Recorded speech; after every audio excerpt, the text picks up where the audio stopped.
Kami rindu supaya kami tetap berada di dalam dekapan cinta kasih-Mu. Cinta kasih itulah yang mengikat kami dengan diri melalui kebenaran firman Tuhan yang akan kami baca bersama dan renungkan. Ya Roh Kudus, terangilah hati kami, kuasailah kami dengan kuasa ilahi-Mu, agar firman yang kami baca boleh kami memahaminya dan membekali kami di dalam mengarungi sisa hidup yang Tuhan anugerahkan kepada kami. Berfirmanlah kepada kami ya Bapa, kami mengucap syukur dan menyambutnya di dalam nama Tuhan kami, Yesus Kristus. Amin. Marilah kita bersama-sama membuka Alkitab kita untuk membaca kebenaran firman Tuhan yang terambil dari Injil Lukas pasalnya yang kedua, ayat 25 hingga ayatnya yang ke-35.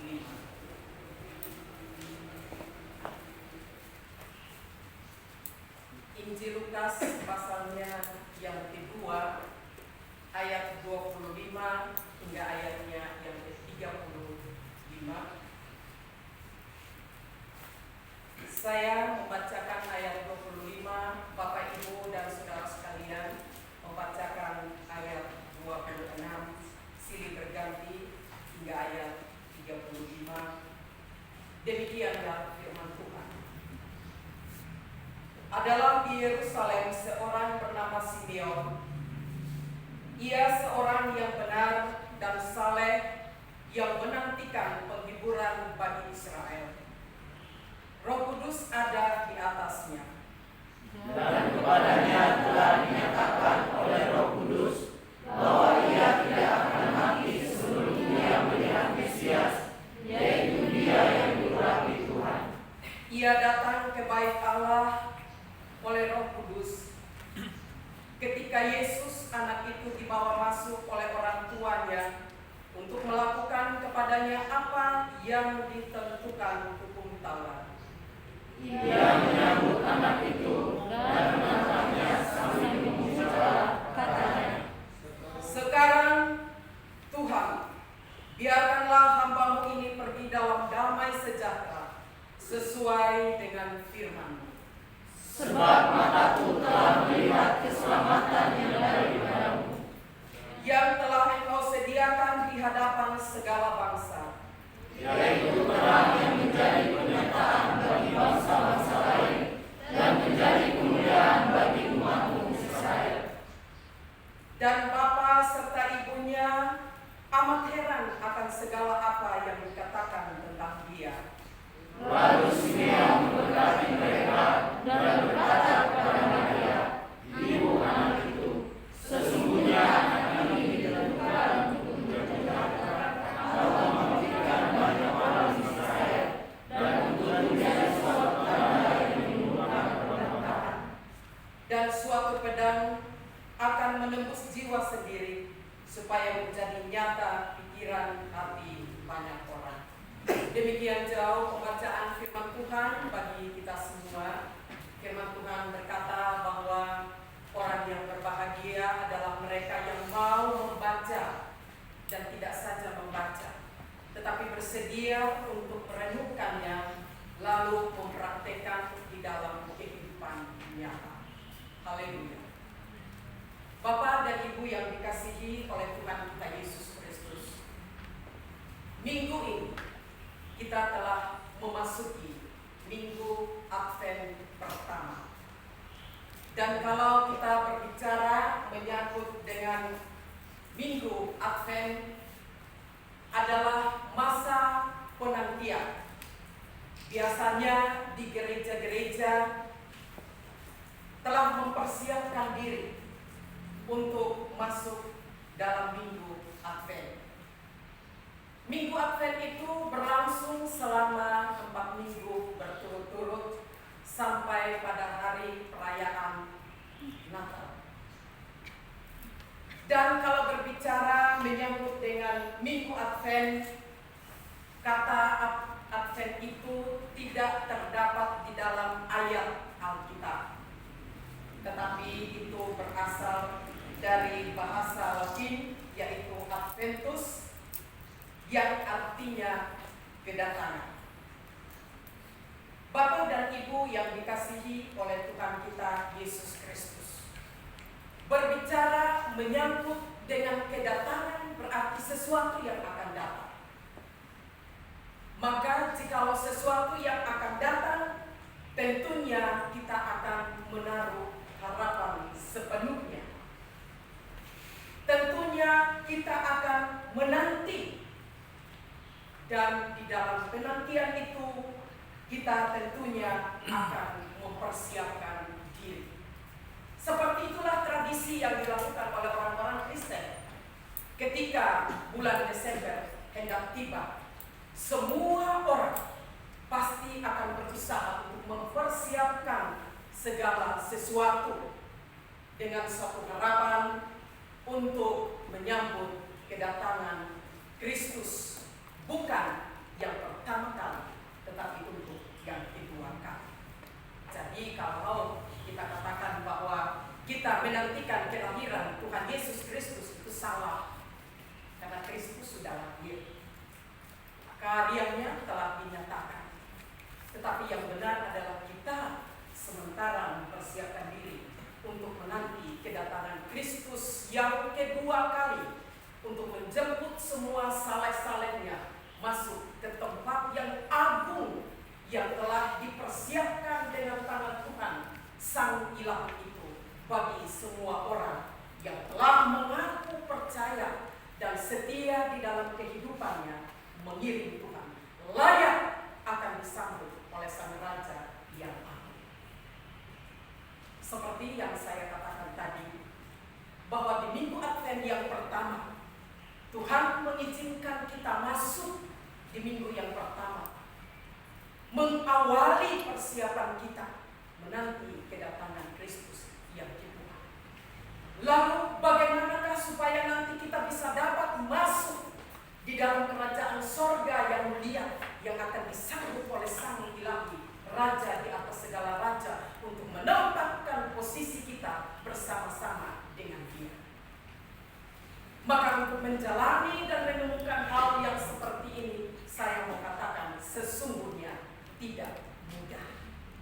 Karena kita berada di dalam kesementaraan, dalam kurun waktu yang sungguh sangat panjang, dan kita boleh beraktivitas di dalamnya. Dan ketika kita beraktivitas, maka kita akan terpengaruh lalu fokus kepada segala sesuatu yang bersifat sementara, dan pada akhirnya kita menggeserkan sesuatu yang bernilai kekal. Dalam perjalanan kesementaraan berada di dalam dunia, misi Tuhan, misi Allah bagi manusia di tengah dunia adalah untuk menyatakan kemuliaan Tuhan, menjadi terang, menaruh harapan sepenuhnya kepada Tuhan, bukanlah kepada manusia. Sekali lagi, Tuhan mengizinkan kita berada di tengah dunia untuk berkarya, dan di dalam berkarya untuk menyatakan kemuliaan Allah, bukan untuk menyatakan kemuliaan diri kita.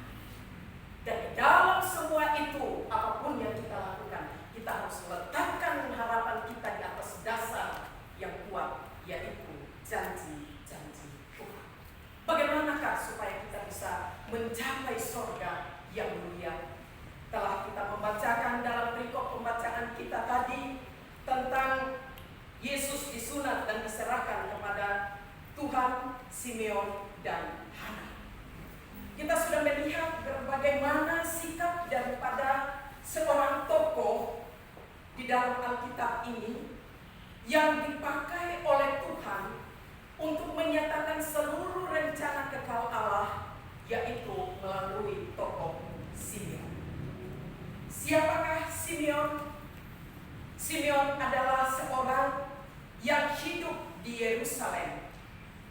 Dia adalah seorang yang pernah mendapat wahyu dari Tuhan. Dan dia adalah orang yang hidup di dalam sebuah penantian yang sangat lama. Dan sampai pada akhirnya dia baru berjumpa dengan apa yang dinubuatkan. Bapak dan Ibu yang terkasih di dalam Tuhan kita Yesus Kristus. Simeon dalam pembacaan kita di sini dikatakan bahwa pada akhirnya muncul sebuah pengakuan melalui puji-pujian. Sekarang aku telah melihat kemuliaan. Sekarang Tuhan, biarkanlah hamba-Mu ini pergi dalam damai sejahtera sesuai dengan firman-Mu.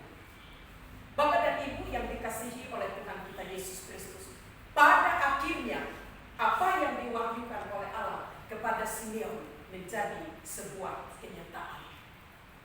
Simeon adalah orang yang biasa, sama seperti kita. Tetapi Simeon mempertahankan apa yang dia terima dari Tuhan. Kita baca kepribadian daripada Simeon sementara ia berada di dalam dunia, mengarungi kehidupan di dalam dunia yang pada waktu itu diperhadapkan dengan orang-orang Yahudi, penguasa-penguasa tertinggi, pengaruh-pengaruh yang sangat dasar pada waktu itu, lingkungan yang tidak menjanjikan. Tetapi kita melihat bahwa Simeon pada akhirnya dia sampai pada ending apa yang dijanjikan oleh Tuhan. Mengapa demikian? Di ayatnya yang ke-25 dikatakan, ia ada di Yerusalem seorang bernama Simeon. Ia orang yang benar dan saleh yang menantikan penghiburan bagi Israel. Ia orang yang benar, bukan saja benar, tetapi orang yang saleh. Bapak Ibu berbicara menyangkut dengan kebenaran dan hidup benar, lalu mau mempertahankan kebenaran, sesungguhnya tidak mudah. Apalagi hidup saleh sambil menanti sesuatu yang merupakan janji yang baginya secara kasat mata waktu itu belum melihat. Tetapi kita melihat di sini bahwa sesungguhnya kepribadian daripada Simeon ini menentukan kehidupannya dan menentukan apa yang dilakukan oleh Simeon. Di dalam kehidupannya yang benar, kenapa dia bisa bertahan? Karena dia memandang wajah, dia mengarahkan wajahnya, perhatiannya, seluruh eksistensinya kepada kebenaran yang sejati. Kebenaran yang sejati hanya ada di dalam diri Yesus Kristus. Karena kebenaran yang ada di dalam diri Yesus Kristus itu tidak didatangkan, diadakan oleh siapa dan apapun, karena lahir dari dalam dirinya sendiri. Itulah kebenaran yang sejati. Dan inilah sumber kebenaran. Artinya bahwa di dalam penantian daripada Simeon untuk menanti Mesias yang dijanjikan itu, dia hidup di dalam kebenaran. Hidup di dalam kebenaran artinya bahwa sesungguhnya harus menyadari bahwa betapa lemahnya dan tidak berdayanya manusia yang fana ini. Tetapi hidup benar adalah konsentrasi penuh kepada sumber yang akan mengalirkan kebenaran itu di dalam kehidupan orang yang berdosa, yang nantinya akan membenarkan orang yang berdosa. Itulah kebenaran yang bersumber dari Allah. Simeon menaruh harapan sepenuhnya dengan benar, dengan saleh, sehingga pada akhirnya dia bertahan, tetap eksis sampai dia melihat janji dan nubuatan Tuhan dinyatakan.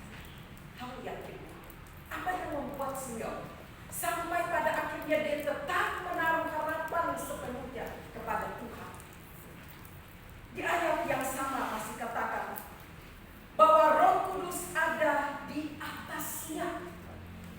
Bapak dan Ibu yang dikasihi oleh Tuhan kita Yesus Kristus, Roh Kudus ada di atasnya. Dengan jelas kebenaran firman Tuhan ini menegaskan bahwa Roh adalah yang tertinggi.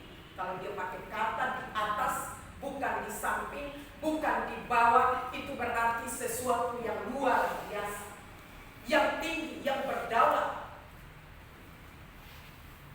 sangat meyakini akan pimpinan dan tuntunan daripada Roh Kudus. Karena apa?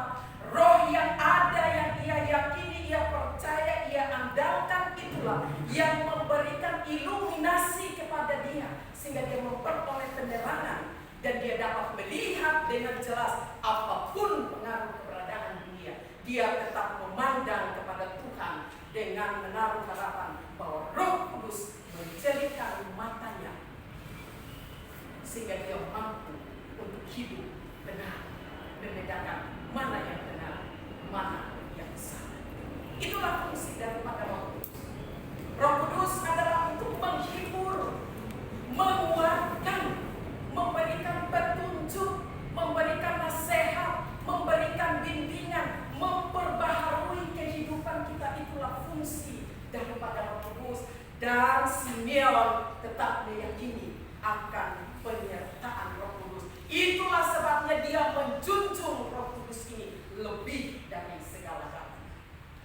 Sangat keliru bagi orang percaya yang mengatakan bahwa Roh Kudus sudah ada di dalam hati, tetapi seringkali mengabaikannya, lalu menghadapi berbagai macam kendala dengan keluh, kesah, berpaling, melupakan, menyingkirkan kekuatan daripada Roh Kudus di dalam kehidupan. Sebetulnya kita orang Kristen adalah orang yang mudah hidupnya jikalau hidup di dalam kebenaran dan kesalehan serta dikuasai oleh Roh Kudus. Kita orang yang boleh dikatakan sangat berbahagia. Karena apa? Bersama dengan Roh Kudus akan memudahkan segala sesuatu. Amin.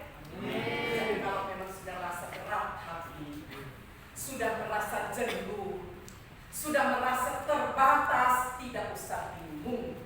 Roh Tuhan ada di atasmu untuk menerangi, menguatkan, membimbing, mengarahkan kita supaya kita tetap eksis di dalam memilih kita, di dalam kesengsaraan.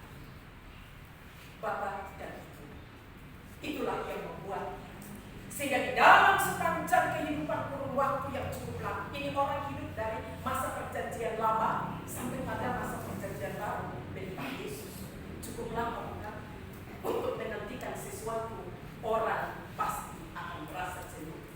Tetapi kita melihat di sini, dia menanti dengan menaruh harapan sepenuhnya kepada Tuhan, mengandalkan Tuhan, mempersilahkan Tuhan untuk ada di depannya sebagai pemimpin yang akan mengarahkan seluruh arus kehidupannya. Ia menaruh harapannya kepada Tuhan sebagai sahabat yang setia, yang ada di samping kiri kanannya untuk mengingatkan, untuk menopang dia. Dia menaruh harapan sepenuhnya kepada Allah yang ada di belakangnya sebagai pelindung, untuk melindungi dia dari berbagai macam kekacauan yang ada di dunia ini, mengganggu dia dan menghalangi dia di dalam mengiringi Tuhan. Dia menaruh harapannya kepada Yesus sebagai pelindung. Dan Simeon senantiasa menaruh harapannya kepada Tuhan yang berdaulat untuk menguasai seluruh eksistensinya, kehidupannya. Itulah yang memberikan kekuatan kepada dia, dan dia tetap bertahan. Kesetiaan daripada Simeon ini, kesalehan daripada Simeon ini tidak bisa digeserkan dan digantikan oleh apapun juga. Dan inilah yang perlu untuk kita teladani. Sampai pada akhirnya, apa yang dinubuatkan, dijanjikan oleh Tuhan, dia pegang teguh itu. Dan pada akhirnya, semuanya itu dinyatakan di dalam bait Allah, sesuatu yang luar biasa. Ketika saya baca bagian ini, tadi malam saya tidak tidur. Sampai paksa mau tidur pun tidak. Karena terus merenungkan sampai pagi. Setelah jam 3 baru saya berusaha untuk tidur. Itu pun saya minum obat supaya saya tidur. Karena apa? Saya merenungkan pertemuan antara janji Tuhan terhadap manusia yang lemah dengan Sang Ilahi yang akan datang itu, ketika dia janjikan kepada satu orang, tetapi waktu dia menggenapinya itu di dalam bait suci. Inilah orang teralami, di mana pertemuan orang yang menanti menaruh harapannya berjumpa dengan harapan sebagai sebuah kenyataan di tempat kudus. Lalu apa kata Simeon? Sekarang Tuhan, biarlah hamba ini pergi dalam damai sejahtera sesuai dengan firman. Dalam masa penantian dengan penuh ketabahan sampai pada akhir dia berjumpa dengan kenyataan yang sesungguhnya. Dia terbuka di hati. Sekarang Tuhan, biarkanlah apa yang karena aku telah melihat terang kasih Tuhan, janji Tuhan, penyertaan-Mu di dalam kehidupanmu, maka aku telah melihat menjadinya. Dan dia menerima anak itu, lalu dia memberkatinya, dan dia mengatakan, anak ini akan hadir dan membawa terang di tengah dunia, supaya semua bangsa boleh dapat melihat dan mendapatkan berkat melalui Sang Mesias yang diberi. Bapak dan Ibu yang dikasihi Tuhan Yesus Kristus, masa Advent adalah masa penantian, masa kita menaruh harapan pada Tuhan. Kita harus menyambutnya dengan penuh sukacita sebagaimana Simeon. Bukan sekedar kita hanya menikmati kemewahan, melampiaskan kesukaan kita memuji Tuhan, tetapi itu hanya ekspresi untuk menyenangkan orang-orang yang ada, lalu kita tidak merasakan sesuatu yang baik. Natal mengingatkan kepada kita bahwa Sang Juru Selamat yang adalah Mesias telah datang dan menyelamatkan kita. Itulah yang harus menjadi konsentrasi kita ketika kita mengadakan perayaan. Perayaan Natal merupakan sebuah momen di mana kita mempersiapkan diri, menaruh harapan kita kepada Tuhan, bersyukur atas apa yang Tuhan sudah kerjakan di sepanjang arus kehidupan kita. Dan kita menyatakan rasa sukacita kita kepada Tuhan dengan penuh hormat dan pengagungan sebagaimana Simeon. Lalu kita mengarahkan harapan kita ke depan lagi, bahwa satu saat, walaupun kita berada di dalam dunia yang sudah diporak-porandakan ini dan punya pengaruh yang sangat kuat, tetapi kita harus betul menaruh harapan kita hanya kepada Tuhan.